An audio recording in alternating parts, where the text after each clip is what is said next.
UPSC का नाम सुनते ही अगर आपके अंदर आवाज़ आती है, मैं ये कभी नहीं कर पाऊंगी, तो ये वीडियो आपके लिए है।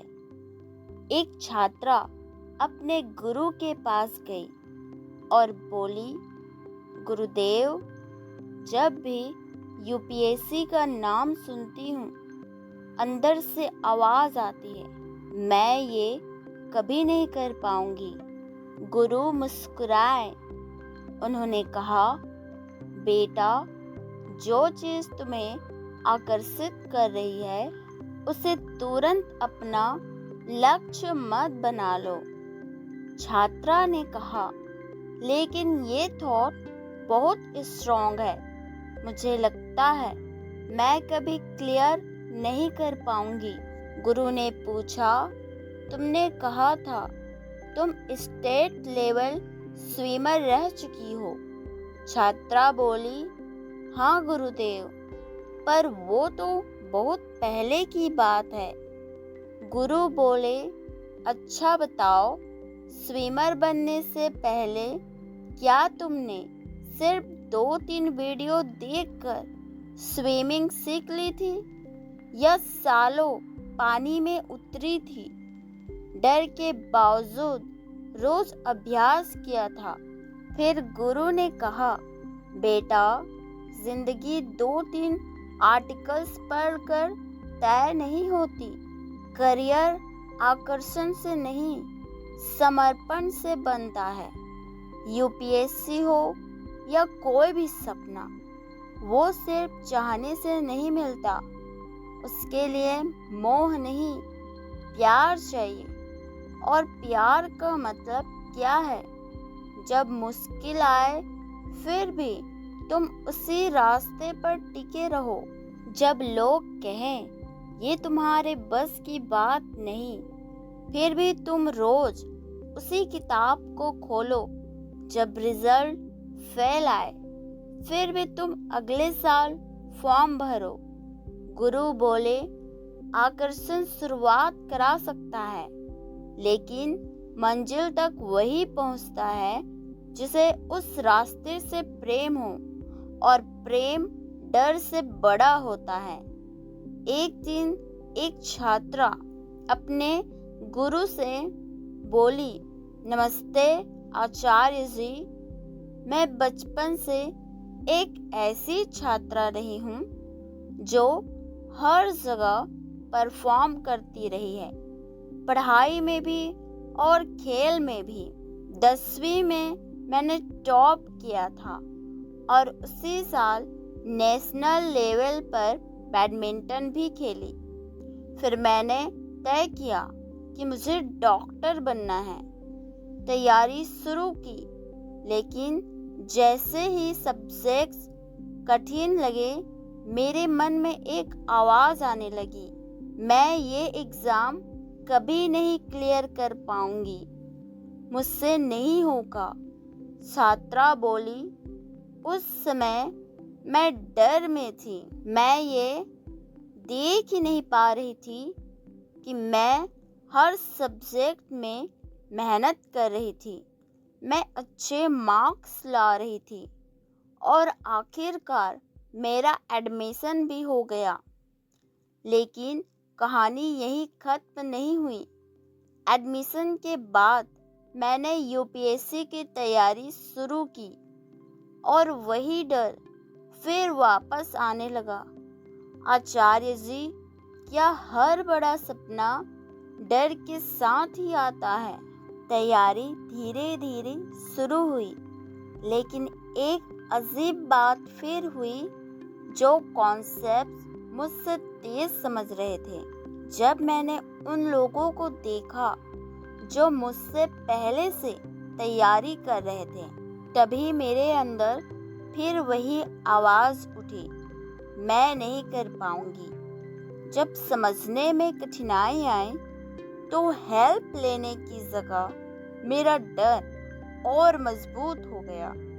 मैंने कोशिश कम नहीं की थी, लेकिन मैंने अपने मन को संभालना छोड़ दिया था।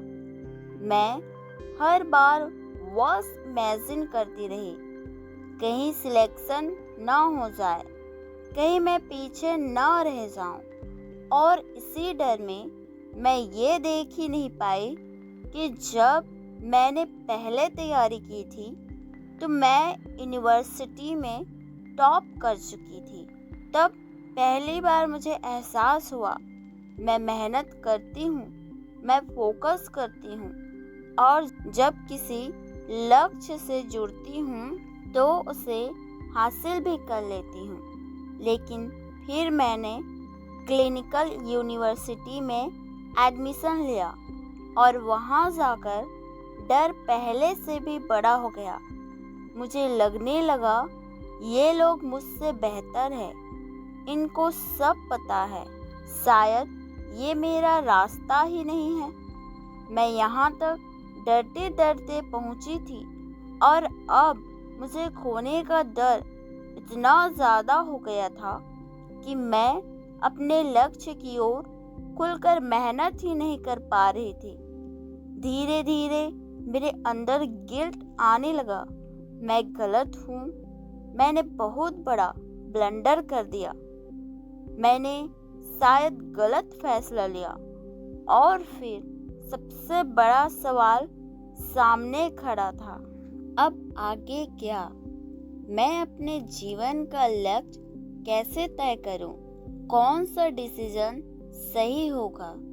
आचार्य मुस्कुराए और बोले, देखो, तुम्हारा सवाल एक नहीं है, तुम्हारे सवाल 10 जगह बिखरे हुए हैं, थोड़ा यहाँ, थोड़ा वहाँ, लेकिन बात बहुत सीधी है। किसी भी लक्ष्य के लिए मेहनत तभी होती है जब तुम्हें अपने और उस लक्ष्य के बीच का रिश्ता पता हो। 10वीं के नंबरों पर मत जाओ, नंबर बहुत आसानी से आ जाते हैं। नंबर जीवन में हमेशा काम नहीं आते। बहुत लोगों के 10वीं में नंबर बिना कुछ खास किए भी आ जाते हैं। मेरे जैसे मूर्ख के भी आ गए थे, तो उसमें कुछ विशेष नहीं है। फिर आचार्य गंभीर हुए, सवाल ये नहीं है कि तुम कर सकती हो या नहीं, सवाल ये है कि क्या तुम्हारा उस लक्ष्य से प्रेम है। जीवन में जहाँ तुम अपना समय इन्वेस्ट करना चाहती हो, वहाँ तुम्हारा प्रेम होना चाहिए, क्योंकि मेहनत मजबूरी से नहीं होती, मेहनत प्रेम से होती है। और ये प्रेम तुम्हें कोई और नहीं बता सकता, तुम्हें खुद देखना पड़ेगा तुम किस चीज़ में डूब जाती हो। अगर तुम सिर्फ आकर्षण में, कभी मेडिकल, कभी यूपीएससी, ऐसे ही तुम चुनती रहोगी तो कुछ भी पूरा नहीं हो पाएगा। लेकिन जहाँ प्रेम होता है वहाँ स्पष्टता अपने आप आ जाती है। तुम्हें पता होता है कितना करना है और कब रुकना है। प्रेम तुम्हें ये भी बता देता है कि अब अगली सीढ़ी चढ़ने का समय है और कब इसी सीढ़ी पर बैठे रहना है। तुम्हारा सवाल लाखों लोगों का सवाल है, क्या करे, क्या ना करे। इसकी सुनो तो कंफ्यूज, उसकी सुनो तो डर, कुछ दिन मेहनत, फिर डिस्ट्रैक्शन। इसका एक ही उत्तर है, प्रेम। जहाँ प्रेम होता है वहाँ कंस्ट्रक्शन सिखाना नहीं पड़ता, वो अपने आप आ जाता है। आचार्य ने समझाते हुए कहा, देखो, अगर तुम्हारी माँ कहे, बेटा एक गिलास पानी ला दो, और तुम तुरंत उठकर पानी ले आओगी, क्यों? क्योंकि वो तुम्हारा जीवन लक्ष्य नहीं था, वो एक छोटा सा काम था। किसी ने कहा, तुमने कर दिया, लेकिन यूपीएससी की तैयारी या कोई भी बड़ा लक्ष्य ऐसा नहीं होता। वो रसोई से पानी लाने जैसा काम नहीं है। वो तुम्हारे जीवन के 2-3 साल मांगता है। पूरी प्रक्रिया ही ऐसी है जो धैर्य मांगती है, समर्पण मांगती है। अब सोचो, 2 साल ऐसे कैसे दे दोगी जिसमें प्रेम ही नहीं है, जहाँ सिर्फ आकर्षण है या तुलना है या लोगों की देखा देखी है। लोग 2 साल नहीं 10 साल भी दे देते हैं, लेकिन 10 साल देने से सफलता मिल ही जाएगी ऐसा कोई नियम नहीं है। लाखों में से एक का चयन होता है। और यहाँ सबसे बड़ी गलतफहमी शुरू होती है। लोग सोचते हैं, देखो उसे तो मिल गई सफलता, शायद बिना प्रेम के भी मिल सकती है, तो हमें भी मिल ही जाएगी।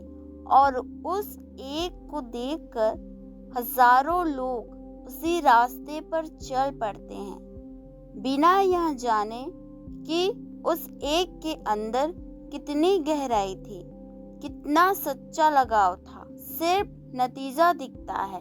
बिना प्रेम के लक्ष्य चुनना ऐसा है जैसे किसी और के सपने को अपने कंधों पर ढोना। कुछ दूर चल जाओगे, लेकिन बहुत दूर नहीं। लक्ष्य वही चुनो जिसके लिए तुम समय नहीं, अपना मन दे सको।